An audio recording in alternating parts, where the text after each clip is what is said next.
Two names keep popping up in the AI subscription space, Grok and SuperGrok. Both promise advanced AI chat capabilities, but the differences are important.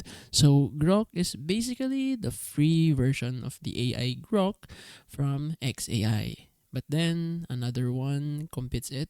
It's the Super Grok, and it is marketed as a more independent AI subscription.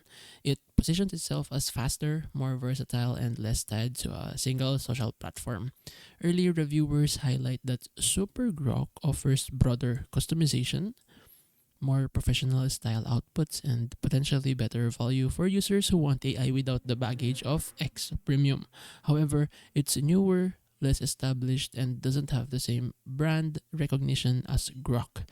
So if you already have dive deep into X ecosystem, Grok makes sense, but you're paying for more than just the AI.